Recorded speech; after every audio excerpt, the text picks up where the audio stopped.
The following program was provided by an independent producer solely responsible for its content. The opinions expressed do not necessarily represent the views of this station, its staff, board of directors, or underwriters. Don't adjust your screen. There is nothing wrong.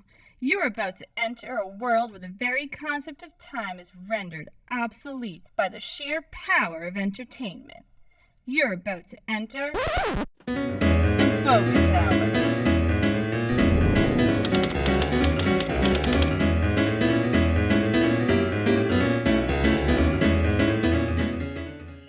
Hello and welcome to this episode of the Boggis Hour, live on remote from sunny tropical Milford, New Hampshire.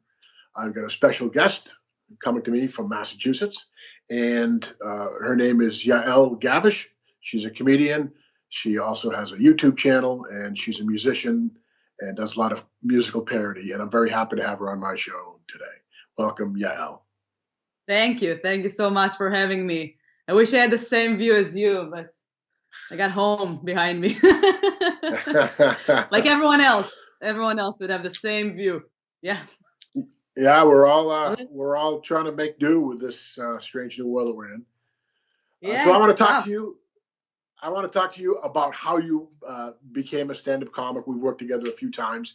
I've had you at a show I do in Lowell at the Luna Theater, which is on hiatus like everything else in the comedy world. Yeah. And I'd like to. So reading your bio, I found out that you started doing stand-up when you were 15, which I didn't know. So you're 15 years old, and go ahead. Tell me what got you into doing stand-up. It's been 14 years and 6 months last Saturday. It's crazy. The time is like passing like I don't know. And I'm still here in home without a Hawaiian fancy background. But yeah, so before I think I always liked comedy since I was like a kid. I was obsessed with TV shows, like comedy TV shows in Hebrew. Obviously, I'm from Israel. We didn't say that, so people are probably going to be very confused by my accent. Nobody gets my accent. I think I'm French. Yeah. So I'm Israeli. That's not a Dorchester accent. That's not exactly. A Dorchester accent. I do like to confuse people when I travel in the United States. When they ask me, like, where are you from? And I'm like, Boston. And their look on the face it's priceless. So I always liked comedy. I remember as a teenager, I used to record TV shows and then learn by heart the stand-up arts and do the act in front of my class to force my teacher to let me do that usually. But then they got like a few minutes quiet of me. So they're like, oh yeah, whatever you want, just shut up. And then when I was 14, actually, my cousin, she's French, she came to visit from Paris, and she showed me a sketch of her favorite comedian, and Gad Elmaleh, that's his name, and she translated it for me. It was in French. Back then, I didn't speak French, and I told her and my mom that when I'll grow up, I want to be like him. I want to be a comedian in French, and they both laughed at me, obviously. And a few months later, I just decided, like, okay, I can start in Hebrew, practice in Hebrew, and then go to French. And it took me 10 years to do the comedy in French. It was tough, but I did it. I learned French only for that reason. And yeah, just for the moment to tell my mom and my cousin, like, I told you so. So great. So that's how you performed comedy in multiple languages. Are there any differences in how you deliver the comedy when you're doing the different languages? Oh yeah, definitely. Hebrew, I think it's the hardest because the Israelis are tough audiences, and the French, because I didn't perform like big sets or something like that, so I don't really know. But the French people are very annoying in general sometimes, so it's hard with them. I have a lot of friends and family, I can say that. They know that. They're very proud of being those people. And hold on, I'll put my... You can still hear me, right? Oh, yeah. Can you hear me? Yeah. Okay. I just try to... So I think the American crowd is Yeah, the American crowd is the best crowd in the world. It's something that they say in my set sometimes. And I think that the reason is like not like French people. They like I also I say that like as a joke sometimes that like the Israel is just like a room full of very Jewish people that just sit like this with their arms crossed. We paid, make us laugh, and I guess it's tough. But the French people don't French in general, if you're trying to speak French, even if it's a broken French and you don't fluent on French, they're not gonna even try to understand you. They're just like really mean people on that. I'm just gonna be like, oh no, I didn't understand. No. But the American, that's the thing. American people are just like so nice that even if they don't understand what I'm saying, they would never correct me or stop me in the middle. They just like agree with me, like, yeah, right. Your English is so good. Yeah, so that's So you mentioned that you as a young kid enjoyed comedy. Did you watch American comedians when you're while in Israel, or was it you just watched Israeli yeah, entertainers? they're very good. They're very different, very different. Yeah. Like in Israel, we have a lot of like jokes. I don't know. Matt, my husband, always said that it's like racism, but I don't think that it's racism because in Israel, all the people came from different places in the world. Like for example, I'm part Yemeni and part Polish, but there are Oh like wow. Spanish, like yeah, and Iranians and English, like people from all around the world. So it's kind of like you can't avoid that. So and also like we're not that sensitive, so I can make fun of someone else, and that like Yemenis are cheap people. That's what we said. It's a stereotype. So that's a big part of the comedy in Israel, and it's something they miss so much because here no, you're not allowed to talk about anything like that. Yeah, Right away there's you're a yeah there's definitely different amounts of leeway that people are afforded, when it comes yeah. to talking about stand up. And there's certain things, there's certain cultural sensitivities in America that sometimes cause people to get rather upset or can respond to. But being an Israeli American, do you find any differences between what your friends in Israel would laugh at as opposed to what your Jewish friends in America would Yeah, laugh at? yeah. So my Hebrew jokes, most of them would never work in America, and my American jokes would never work in Israel because the American jokes, I would say, too easy for the Israeli crowd. The Israelis, first of all, we need to do everything fast. A comedian Yeah. can't go up on stage and tell a story slow and take the time. No, Israel, we don't have patience. So we have to be like really quick. And I don't know. I always think like maybe it's because people try to kill us all the time. So we find like we don't have time. We're like, all right, quick. So I'm guessing it's part of that. Get the joke out before the mortar lands. Yes. Yeah, so every time in my set, sometimes like people tell me like slow down, breathe, and I'm like, why? So yeah, so that's something that like I think still stuck in me from the Israeli stand-up. But yeah, they need more like I don't know. It's a little tougher like the Israeli stand-up. That's why I'm sticking So with the English one. so when did you come to the States? I arrived here almost 5 years ago. Wow. Yeah, 4.5 years ago. Yeah, my And mom so lived in Western Mass, and I came to visit her, and then I stayed and met my husband, and she's back in Israel already, and I'm here. And please tell us a little bit about your husband, whom I know personally. Yeah. Matt Kona is my husband. We're married for 3 years already. Yeah, it's been a while. I thought in the beginning that it's gonna be challenging to be married to a comedian, but actually it's not. But I think also it's like very dependent on the people. So he's like a very easy person. And we definitely opposite from each other. So I feel like we're complete each other in that way. So you can bounce each other's bits off each other while doing pillow talk. Yeah. So every time I'm asking him to be like to do any appearance on my videos, whatever I'm doing, and my family in Israel, they obsessed with those appearances. They're watching my videos just to see Matt like popping his head, and I guess just like his face. I'm like, oh, so exhausted. So was it I'm a his? very exhausting person. Was it his sense of humor that appealed to you? What is it? Was it his sense of humor that appealed to you? What was his sense of humor that you Uh, liked?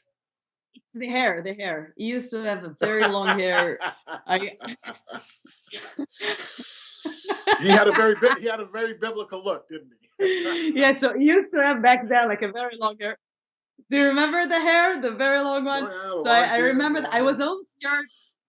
Exactly, and I was a little scared of my mom because my mom always, all of my life, because I traveled all the time, she always asked me like, do whatever you want, you don't have to eat kosher, but just please don't bring me a goy. Like I want your husband to be Jewish.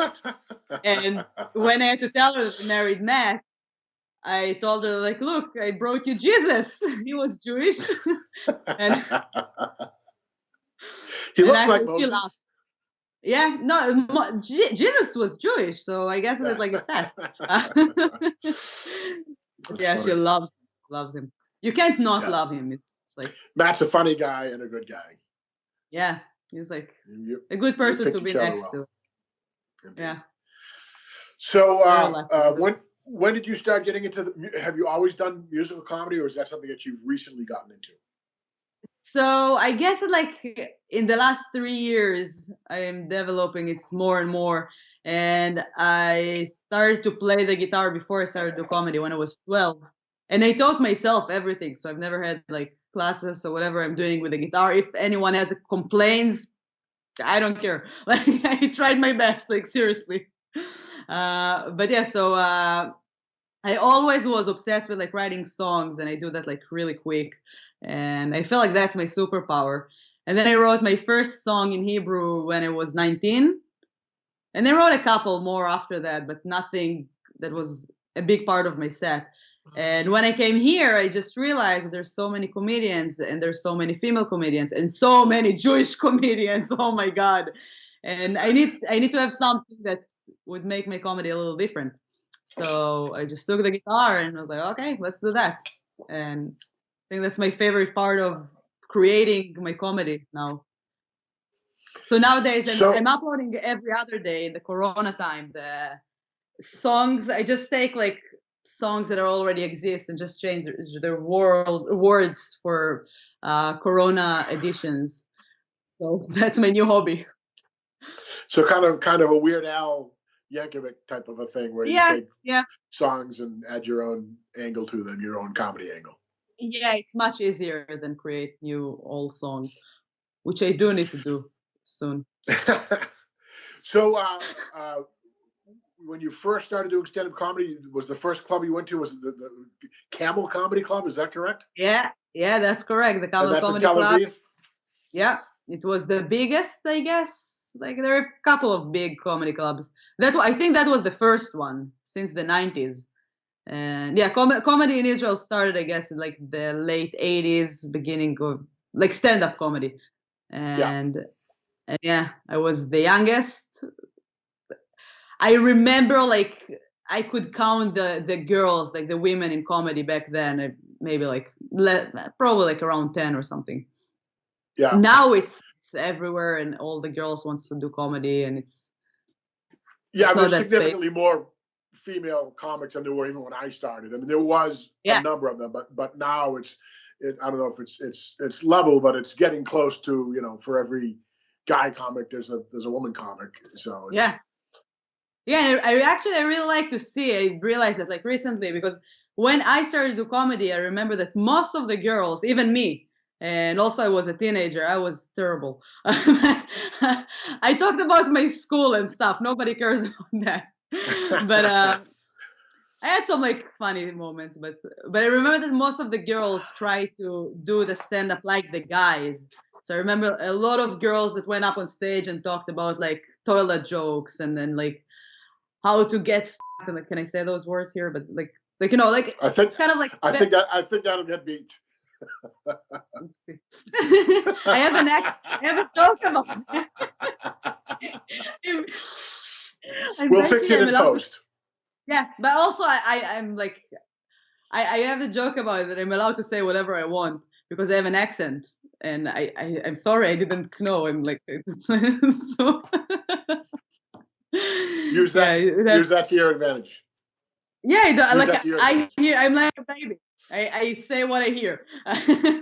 But yeah, so the female comedy back then was more like influenced by the men comedy and the men comedy of like 15 years ago. So now it's more like a strong, like, I don't know, I don't consider myself as a feminist, but more like a stronger women kind of thing. And I love that. And that's a part of it. The Wonder Woman. Yeah. So a couple of things. So you created your own one-person show called The Israeli Wonder, and you've done some touring of that. Have you done it just around Boston? Or have you gone further? No, I was in Chicago last January and did the Sketch Festival and the Stage 773 and some more shows at the Laugh Factory and some other book shows to get paid somehow, which is not easy as a comedian in the United States. I think that's the worst thing, the worst part of comedy in the United States, the money.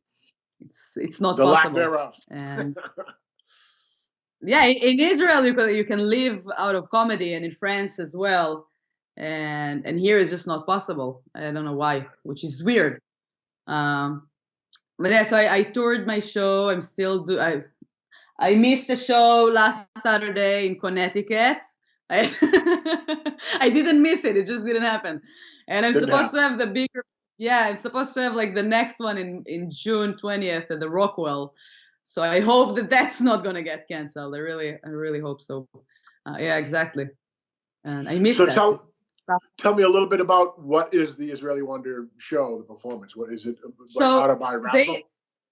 In the beginning, I thought to call the show Mega Jew, but then I just was really scared of anti-Semitic people, because as much as I've never met anyone, I heard some stories and I don't want to get into any corner like that. So the Israeli Wonder came up after the big success of Gal Gadot, the Israeli Wonder Woman. And I call it the Israeli Wonder, which is like the Israeli Wonder Woman, but without the copyrights, which that's what I get. And yeah, I dressed as Wonder Woman in the poster. And I'm a big fan of her. She's incredible. And yeah, hopefully one day I'll meet her and I'll tell her all the jokes I wrote about her. So the show, it's kind of like a story of my life, about the American dream, about my Jewish mother, of course, which is something that not Jewish Americans love to hear about, as long as they don't say that, because like that, it's not racism, right? So people love to know. I tell about my army service in Israel, because I'm mostly talking about like things that people are asking me with. Like I have a podcast and a show actually that I run called "Where Are You Really From?" So I love to answer people the question that they really want to ask, but they're too scared because it's like it might be racist or something. So that's how I started with my "Where Are You Really From" show. And yeah, I just interview a lot of comedians from all around the world, and yeah, we're answering those questions. So I like to just tell the stories before people are like, oh, have you been to the army? Yeah. So in Israel, it's compulsory military service for everybody. Yeah. How many years do you have to serve? So that's another joke that it's kind of like part of the story, that a lot of people in America are very excited that Gal Gadot, the Wonder Woman, she served 2 years in the army, and they telling me that like, oh my God, she serves 2 years, and then I was like, it's mandatory. Women have to serve 2 years, and she's not special in Israel. Nobody care about that. But yeah, I served only 6 months, so I guess that I am the real Wonder Woman. Got out of there. Yeah, so yeah, the reason that I left, it's I wouldn't say mentally. I had some panic attacks, and they just let me go. So I was like, all right, I'll go to make my dreams come true and be a comedian. Yeah, more ways to disappoint my mom. So what I'd like to do is play your Corona song, the quarantine song, and then we'll talk about quarantine after that. So here is Yael Gavish's quarantine song. All right.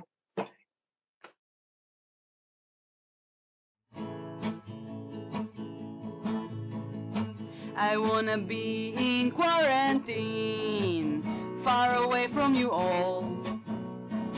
I wanna be in quarantine and just stare at the wall. On the wall is where I hang my TV, and it connects to the Wii. While the world is going to hell, I'm taking showers in Purell. I'm so glad it's here. I'm home drinking a Mexican beer. But hold on, that's not all. I've got 2 weeks to spin on my pole.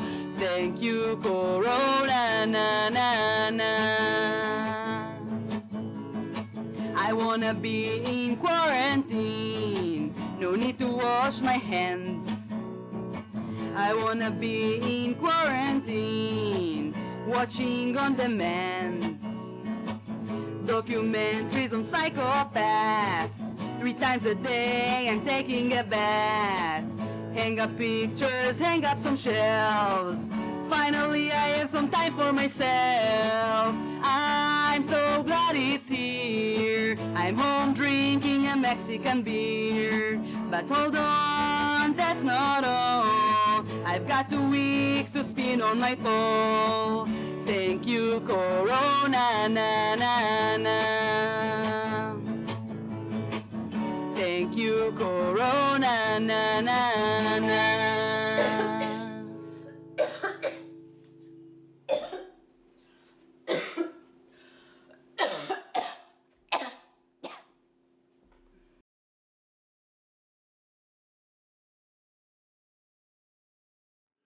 And we're back. And that was Yael Gavish singing her quarantine song. That was the last song that I wrote, the last original one. Now I'm enjoying writing the lyrics. So how are you weathering the storm here? How, in some regards, there's been a lot of people talking about, how tough it is, and in a lot of ways, it's literally just staying home and not doing anything, and just shopping once a week or something like that. It's not an incredible challenge. I'm having the best time of my life. And I don't know how the hell I'm gonna stop it and go back to real life. I'm really enjoying the time. I mean, I'm trying to be productive. I have a list on the fridge with all the things that I need to do every day, which is like practicing music, and I'm learning how to play the keyboards now, and I'm doing that every day and working out every day. I'm also a pole dancer, and I have a pole in my house, which I bought 2 weeks before the quarantine started. So I'm very busy on that. I'm teaching 4 times a week too. So I'm in the best shape I've ever been in my life. And I eat a lot, and I don't need. Yeah, it's amazing. Which is funny, because a lot of people talking about they're eating too much and putting on weight, but there's the flip side where when you have a lot of time on your hands, you can actually dedicate it to working out. So yes, I'm working out and feel good about eating. So I'm like, yeah, I'll take that. And watching TV without feeling guilty. Oh my God, this is like gold. So what do you teach? So I teach pole dance in Boston Pole Fitness Studio. And now it's online, but usually I teach in the studio twice a week. Yeah, pole dance. Not in a stripper way. If I got a pole installed in my house, would you be able to teach me? It would probably have to be reinforced, because I'm about 250. But it will work. It could work. If you're not gonna buy the cheapest one. Yeah. So when did you start doing that, and how did you learn to do that? Is that something that you just taught yourself? So I was a tomboy all of my life. I used to go with, I don't know, I was a rollerblades adult, which is embarrassing a little bit. But that's I didn't care. I was like just a tomboy. And my friend found a Groupon of a pole dance class, and I was like, all right, let's do it. That's funny. And as a joke, we went, and I fell in love with it. And my coach back then, Dima Shevchenko, is a guy, straight. I know the next questions of people asking me like, oh, he's probably gay. No, he's not. It's straight and it's a sport. He won the world championship. Actually, he's an incredible guy, Really? and he took me as a project. And it sounds funny, but yeah, he took me as a project because I looked like a boy. I was like very clumsy, and I just was super strong. So he liked that, and we just built some stuff. And he asked me what I want to do for my first. It was kind of like a small championship, and he asked me what do I want to do, and I was like, I want to be Elsa, and he couldn't stop laughing for like 5 minutes. He goes like, you a princess, seriously? And I won the first place, and it was pretty good. And then the Israeli championship, I took the second place in pole sport. And then the next thing he picked for me, and I was a witch, so it fit even better. It was easier to dance as a witch. Any injuries? Yes, of course. It's sport for like it's mostly like gymnastics, so there are like many injuries. Very easy to injure yourself. I've never fell from the pole, so I think I'm good on that. But I'm very, I don't know, I'm very strong to hold myself. I'm very creative in like if I'm gonna fall, it's gonna be part of my routine, and I'm not gonna admit it. Yeah, some muscles and stuff like that. So before we go, real quick, in like a minute or less, give me your best gig and your worst gig. My worst gig, let me give you some, oh my God, that's my first show. I think it's the best gig. I would say that because I was super scared. I was 15, but also I didn't have fear because I was 15 and I didn't know what I'm doing. And my mom came to see me. She said that she came to see me getting cold feet and not going up on stage. And 14 years later, I'm still doing it in different languages and not getting cold feet or money. So I guess mom is right. But Sure. the worst gig, I had a gig in France, in French actually, that my friends came and they didn't care that I'm on stage. They just kept like screaming at me, like Yael, on your left, da, da, da, and like waved to me, and I'm like, I know, and I was so nervous. I'm trying to remember the words. It was terrible, and it wasn't good. No. No. Well, I'm very excited to have had you on my show, Yael Gavish. This is Thank the you Boggis so Hour, much. It's amazing. and we'll be able to see you back on the road when things get better.